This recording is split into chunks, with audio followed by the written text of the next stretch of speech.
The phone call came at 0347 local time, 3 days before my scheduled rotation back to the States. I was in the cum tent at Forward Operating Base Chapman, pulling duty officer watch. When the encrypted satellite phone buzzed against my hip, the display showed my sister's number. "Miguel's been expelled," she said without preamble. "Mom and Dad are flying to California tomorrow. They're pulling him out of school. My son.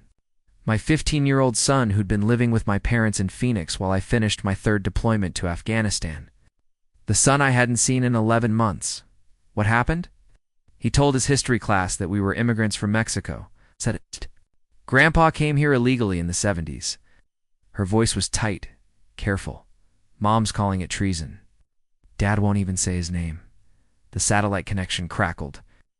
Outside, I could hear the rumble of a supply convoy rolling through the gate. I pressed the phone closer to my ear. Where is he now? They left him at LAX. Domestic terminal. It's been there for 6 hours.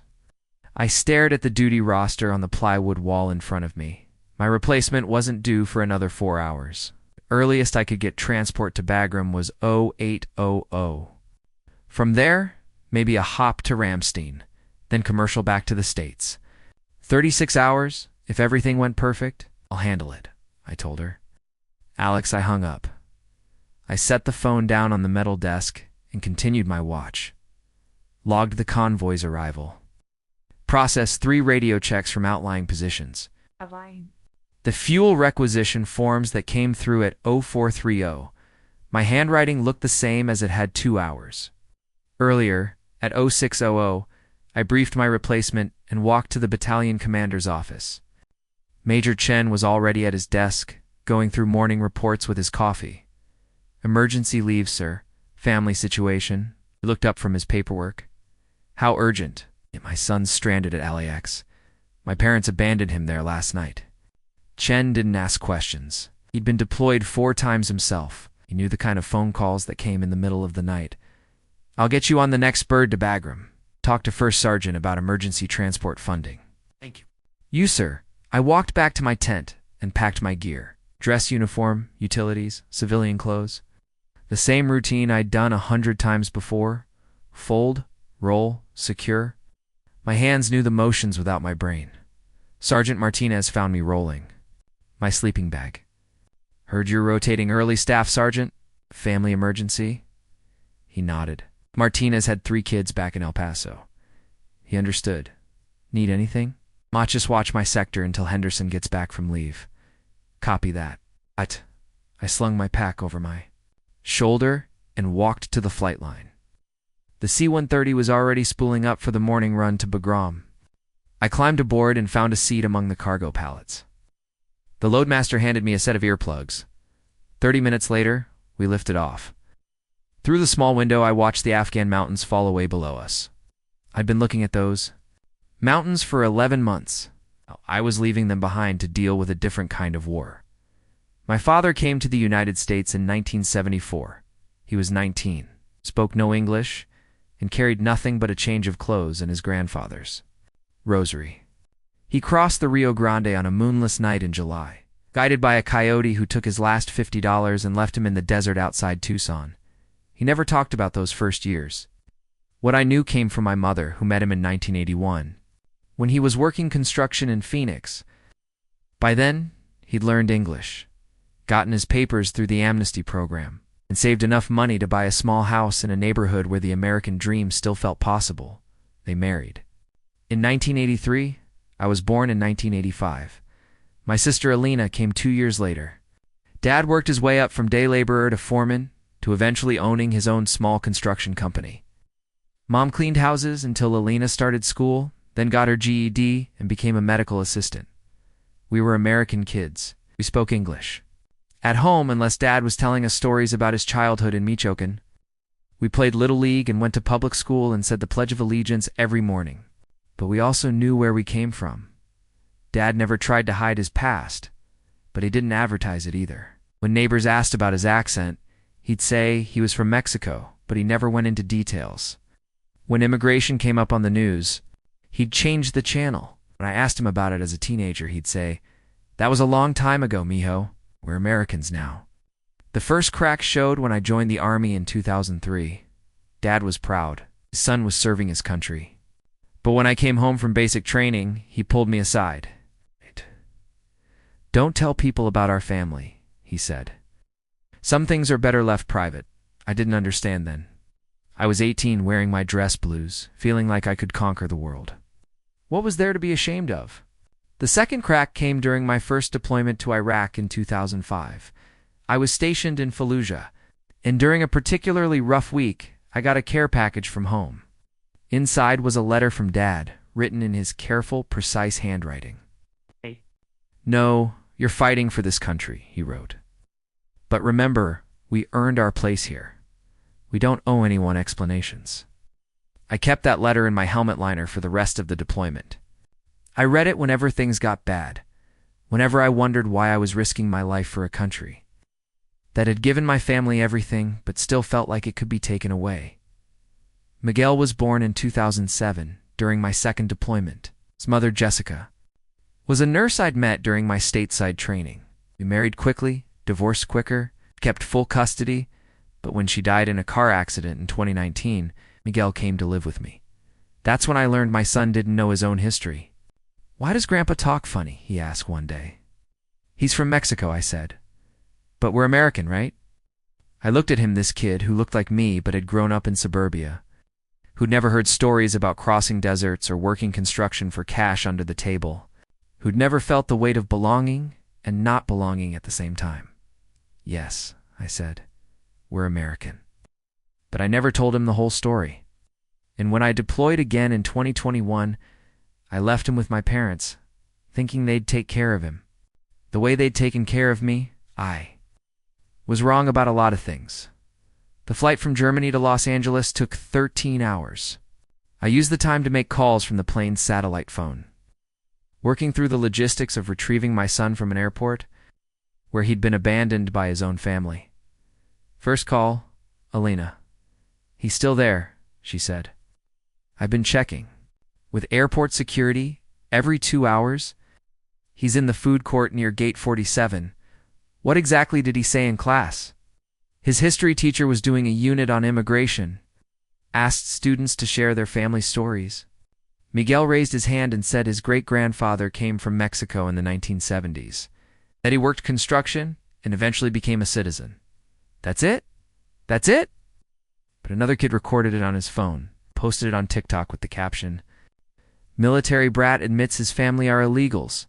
It went viral in their school, and Mom and Dad found out how. Said they were embarrassed that their grandson was spreading lies about the family. Said it reflected poorly on Dad's business." I stared out the airplane window at the Atlantic Ocean, 30,000 feet below. What lies? Mom's telling people that Grandpa came here legally, that Miguel is confused about the family history. Dad's saying the boy has been poisoned by liberal teachers and needs to be sent to military school. They drove him to LAX and just left him there. They bought him a ticket to Phoenix. But when they got to the airport, he refused to get on the plane. Said he wouldn't apologize for telling the truth. Dad called him a traitor and walked away. A traitor, a 15-year-old son, abandoned at an airport for acknowledging his own family's history. "Alina, I need you to do something for me." "What?" "Call Martinez Construction. It's all whoever answers that staff. Sergeant Alexander Martinez is requesting copies of all family documents. Birth certificates, naturalization papers, anything they have on file." "Why?" "Because I'm going to need proof of everything when I get back." Second call. My bank in Phoenix. "This is Staff Sergeant Martinez. I need to know if there's been any unusual activity on my accounts in the past 48 hours. The customer service representative put me on hold. When she came back, her voice was carefully neutral. "Sir, there was a large withdrawal yesterday. $5,000 from your savings account? The authorization showed your father's name as a joint account holder. When was he added to the account?" "According to our records, he was added in 2019 when you deployed. You signed the paperwork at our Camelback Road branch." I didn't remember signing that paperwork. I'd been dealing with Jessica's death, arranging care for Miguel, processing orders for deployment. I'd signed a lot of documents that year. I need that account frozen immediately, sir. "I can't. I'm active duty military." My son is stranded at LAX because of a family emergency. I need that. Account protected until I return to the United States. Oh. She put me on hold again. When she came back, the account was frozen. Third call, Captain Williams, my company commander back at Campbell. Alex, I heard about the emergency leave. How's your son? He's okay. Hot. But I need a favor. I need someone to check on something for me. What do you need? I need to know if my father has been in contact with anyone at the unit. If he's been asking questions about my deployment schedule, my pay, anything like that. It's specific. What's going on? I think my family has been accessing my finances without permission.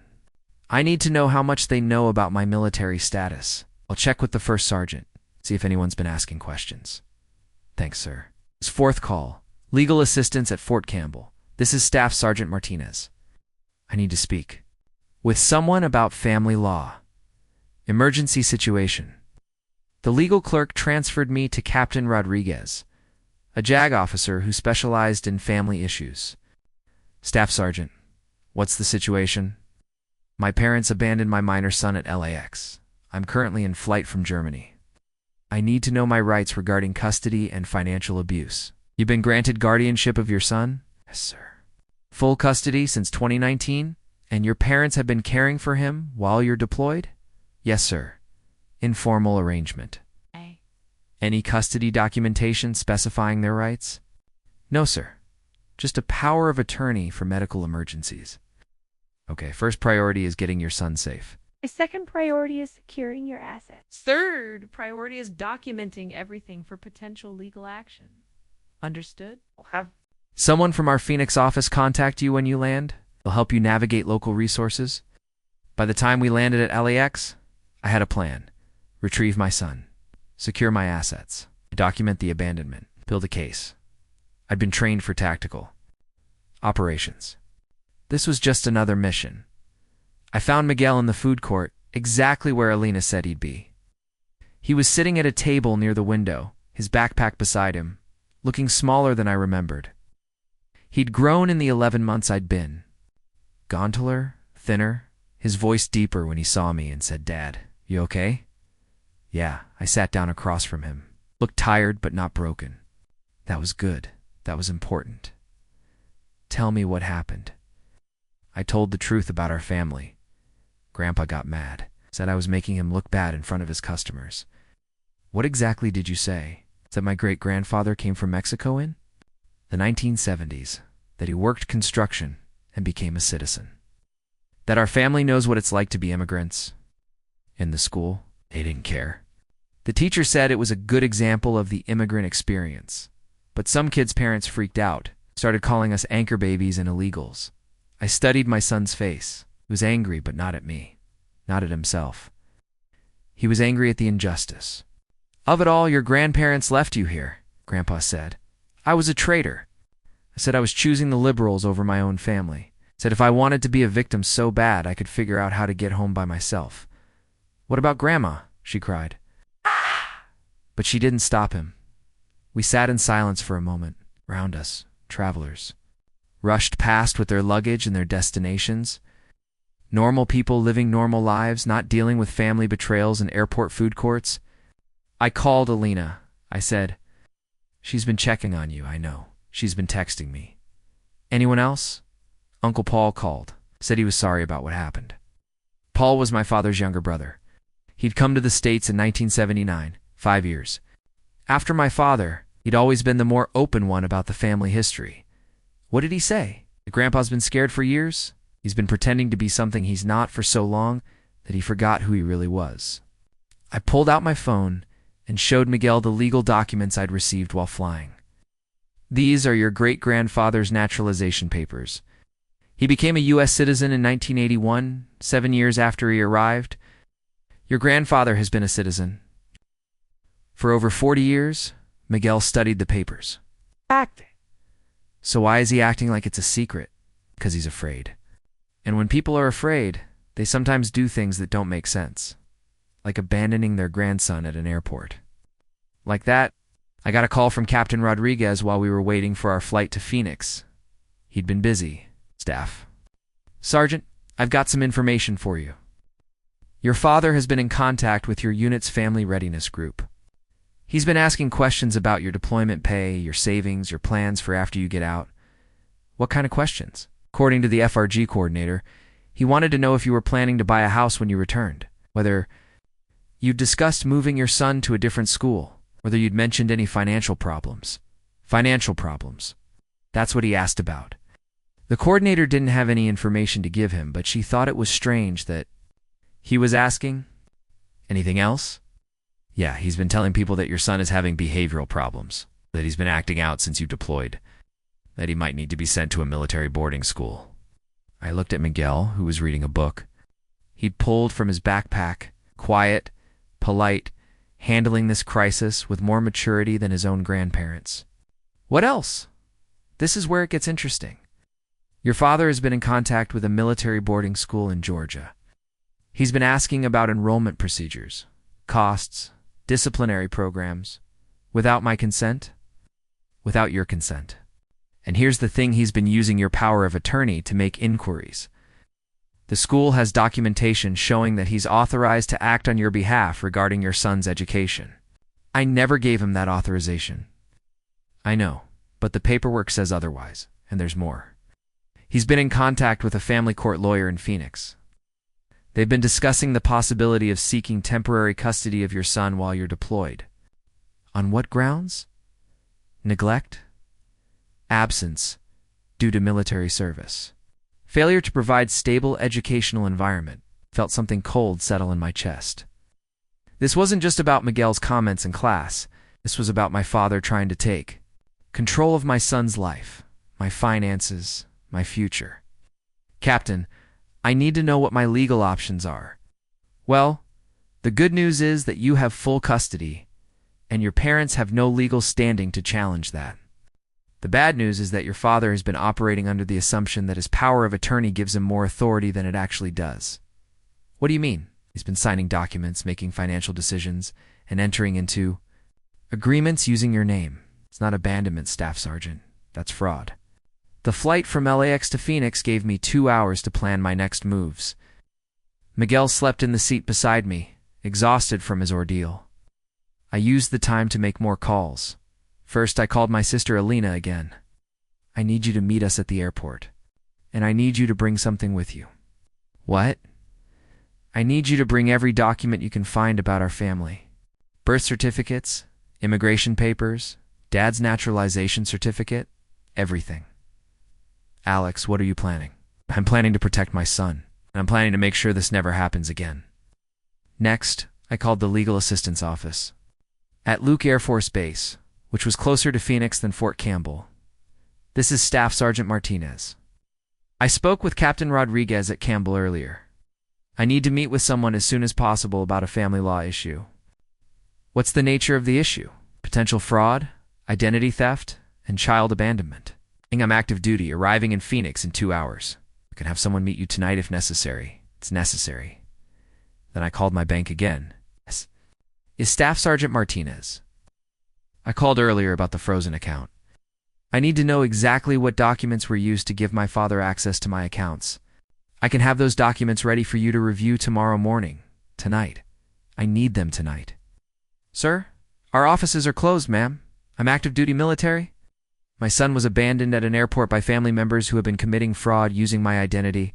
I need those documents tonight. She put me on hold. When she came back, she gave me the address of a 24-hour branch and the name of a manager who would meet me there. Finally, I called Uncle Paul. Alex, I heard what happened. I'm sorry. Paul, I need to ask you something, and I need you to be honest with me. How long has my father been acting like this? How long has he been ashamed of where he came from? Paul was quiet for a long moment. It started about 10 years ago, when his business started doing well. When he started getting contracts with some of the bigger developers in Phoenix. What happened? He started calling himself American-born. Started telling people his parents were from New Mexico, not Mexico. Started getting angry when Alina or I would speak Spanish around him, and you never said anything? I tried. But he said it was about business. Said people wouldn't hire Mexican contractors for high-end projects. Said it was about providing for his family. Paul, he's been using my military status to commit fraud. He's been trying to take custody of my son. He's been lying to people about our family history. I know, you know? I know about the lawyers. I know about the boarding school. I know about the bank accounts, and you didn't think to tell me. I tried to talk him out of it. I told him it was wrong. But he said Miguel was being poisoned by liberal teachers. Said the boy needed discipline. Said you'd thank him when you got back. Paul, I'm going to need you to help me. What do you need? I need you to testify about what you know, about Dad's lies, about his plans for Miguel, about the fraud. Alex, he's my brother, and Miguel is my son. I'm not going to let anyone hurt him, even if it's family. By the time we landed in Phoenix, I had appointments set up with lawyers, bank managers, and law enforcement. I had a plan for documenting everything, protecting my assets, and ensuring my son's safety. Miguel woke up as we were taxiing to the gate. Dad, what happens now? Now we fight back. Alina met us at baggage claim with 2 manila folders full of documents. She looked like she'd been crying, but her jaw was set with determination. I found everything, she said. Dad's naturalization papers, his work permits, even some of his old pay stubs from when he was working day labor. How did you get them? Went to the house while they were at church. Used my old key. Were they there? They came home while I was in Dad's office. Mom started crying when she saw me. Dad just stood there and said, I hope you're proud of yourself. What did you tell them? I told them that Miguel is a good kid who told the truth, and that abandoning him at the airport was the most un-American thing I'd ever seen. We drove to the 24-hour bank branch first. The manager, a middle-aged woman named Mrs. Chen, was waiting for us with a stack of documents. Mr. Martinez, I've pulled all the paperwork related to your accounts. I have to say, some of these transactions raise serious questions. She spread the documents across the conference table. Power of attorney forms, account access authorizations, withdrawal slips. This signature, she said, pointing to a document dated 6 months ago, doesn't match the signature on your original account opening documents. I studied the signature. It was close, but not exact. Someone had been practicing, and these withdrawals, she continued, they're all for round amounts. 5,000, 3,000, 2,000. That's unusual for someone managing emergency. Expenses? Where did the money go? According to the transaction records, most of it was transferred to an account at a different bank. An account owned by Martinez Construction. It's my father's business.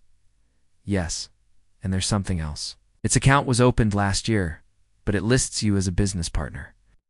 Did you sign these incorporation documents? She showed me a set of papers establishing Martinez Construction as a family business, with me listed as a 25% owner and my father as the managing partner. I never signed these. The notary stamp is from a UPS store in Phoenix. The signature looks like the same hand. That's been signing your bank documents. I looked at Miguel, who was sitting quietly in the corner, taking it all in. Mrs. Chen, I need to report this as identity theft and fraud. I'll call the police. The detective who responded was a veteran himself. Detective Rodriguez had served 2 tours in Iraq and understood the dynamics of military families. Staff sergeant, I've seen cases like this before. Family members who think they're entitled to military pay, who think they're doing the service member a favor by managing their finances. What can we do? We can start by documenting everything. Bank records, forged signatures, unauthorized business partnerships. And we need to interview your son about the abandonment incident. He turned to Miguel. Son, I need you to tell me exactly what happened at the airport. Miguel told the story clearly, without emotion. The argument at the gate, his grandfather's words, his grandmother's tears, the moment they walked away and left him there. Did either of them threaten you? Grandpa said I was a traitor, said I was choosing strangers over family, said if I wanted to be a victim, I could figure out how to get home by myself. And your grandmother? She said she was sorry, but she couldn't go against Grandpa. Said she hoped I'd learn my lesson. Detective Rodriguez took notes. We'll need to interview them as well. We'll need to coordinate with the FBI if this fraud crosses state lines. The FBI? Your father's been using your military status to commit fraud as a federal crime. The next morning, I met with the JAG officer. From Luke Air Force Base, Captain Martinez, no relation, was a specialist in military family law. Staff Sergeant, this is a complex case. Your father has been operating under the assumption that his power of attorney gives him broad authority over your life and your son's life. That's not legally accurate. What are my options? First, we revoke all power of attorney documents immediately. Second, we seek a restraining order to prevent your parents from contacting your son. Third, we work with law enforcement to prosecute the fraud. In custody, your custody is secure. Your parents have no legal standing to challenge it, and their abandonment of your son actually strengthens your position. What about the business partnership? It's clearly fraudulent. We'll work with the FBI to unravel that. The confrontation came 2 days later. My parents showed up at Elena's house, where Miguel and I were staying. Elena called me at the legal assistant's office. They're here. They want to talk. Don't let them in. Alex, they're my parents too. Elena, they committed fraud. They abandoned. Miguel, they don't get to just show up and demand to talk. They're saying they want to apologize. Then they can apologize to the FBI. But when I got to Elena's house, I found my parents sitting in the living room, looking smaller than I remembered. My mother was crying. My father was staring at his hands. Alexander, my mother said, we need to talk. No, Mom, you need to listen. You abandoned my son at an airport. You've been stealing money from my bank accounts. You've been forging my signature on business documents. You've been lying about our family history. You were trying to protect your reputation. You were trying to protect your business. You weren't trying to protect Miguel. My father looked up. The boy was telling lies about our family. The boy was telling the truth about our family. The truth you've been running from for 40 years. I built a life here. I built a business. I made a name for myself. You built it on lies. And when your grandson told the truth, you tried to destroy him for it. I did what I thought was best. You did what was easiest. You took the coward's way out. My father stood up, his face red with anger. I am not a coward. I came to this country with nothing. I worked for everything I have. Then why are you ashamed of it? I'm not ashamed. You told people you were born in New Mexico? You told people your parents were American citizens? You changed your story every time someone asked about your accent. I did what I had to do to survive. And then you tried to force your grandson to lie for you? He's just a boy. He doesn't understand. He understands more than you think. He understands that his great-grandfather was brave enough to cross a desert for a better life. He understands that his family has been in this country for 50 years. He understands that we have nothing to be ashamed of. And now, everyone knows our business. Good. Maybe now you can stop living a lie. My father looked at Miguel, who was sitting quietly in the corner. Mijo, I'm sorry. I was trying to protect you. From what, Grandpa? From people who would use our history against us, like you did. My father didn't have an answer for that. The legal case took 6 months to resolve. The FBI investigation found evidence of systematic fraud dating back 3 years. My father had been using my military status to obtain credit, forge documents, and access accounts without authorization. The total amount stolen was over $40,000. He pled guilty to identity theft and wire fraud. He was sentenced to 2 years of probation in order to pay full restitution. Martinez Construction was dissolved, and all assets were seized to cover the debts. My parents lost their house. They moved into a small apartment in a part of Phoenix. They'd spent 40 years trying to escape. My mother called me once, crying, asking if I could help them. I can't help you, Mom. You made your choices. We're family. You abandoned your family at an airport. You stole from your family. You lied about your family. You don't get to claim family now. Miguel and I moved to San Antonio when I finished my deployment. I took a job with the Army Recruiting Command, working with young people who wanted to serve their country. Miguel enrolled in a school where his family history was celebrated, not hidden. He's 17 now, a senior in high school. He's applied to West Point in the Air Force Academy. He wants to serve, like his father, like his great-grandfather. who crossed a desert for the chance to belong to something bigger than himself. Last month, he had to write an essay about his family history for his college applications. He wrote about his great-grandfather's journey from Mexico, his grandmother's work as a day laborer, his father's military service, and the importance of truth over comfort. "I am proud to be the son of an immigrant," he wrote. I am proud too. Be the son of a soldier. I'm proud to be an American who knows where he comes from. I helped him edit the essay, but I didn't change a word. Yesterday, I got a letter from Uncle Paul. He's been taking care of my parents, who are both in poor health. My father has been diagnosed with dementia. He's been asking for Miguel, confused about why his grandson doesn't visit. He doesn't remember the airport, Paul wrote. He doesn't remember the lies, just remembers that he loves his grandson. I showed the letter to Miguel. "Do you want to see him?" "I don't know. Do you? I think about it sometimes. But I don't know if I can forgive him. Maybe forgiveness isn't about him. Maybe it's about us." "What do you mean?" "Maybe we forgive him, so we don't have to carry his anger anymore."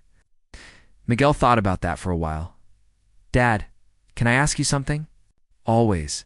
Are you proud of who we are?" "Every day. Even the hard parts.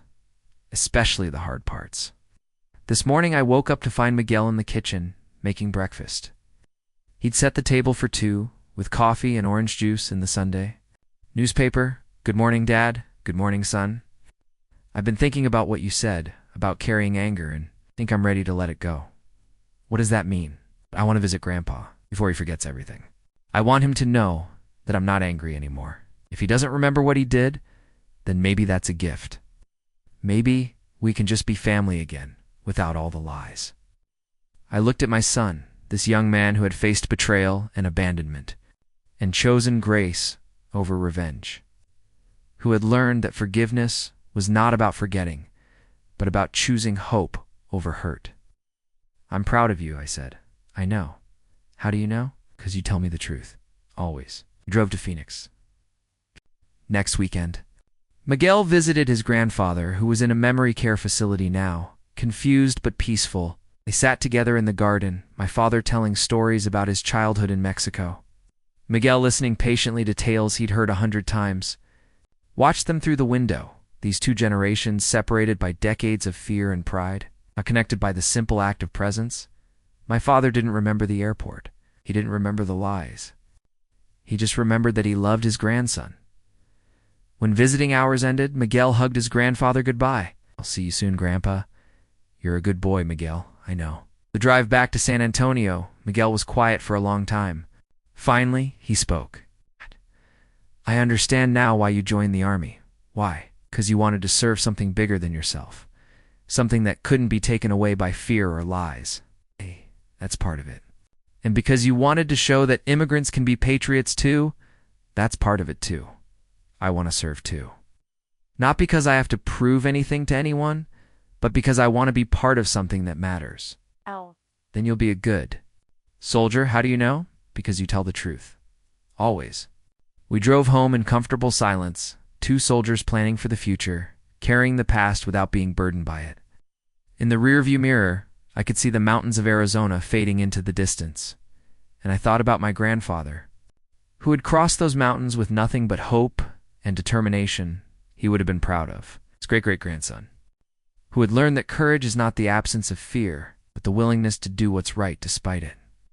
The road stretched ahead of us, leading home to Texas, to the life we'd built on truth instead of lies. And for the first time in years, I felt like we were exactly where we belonged.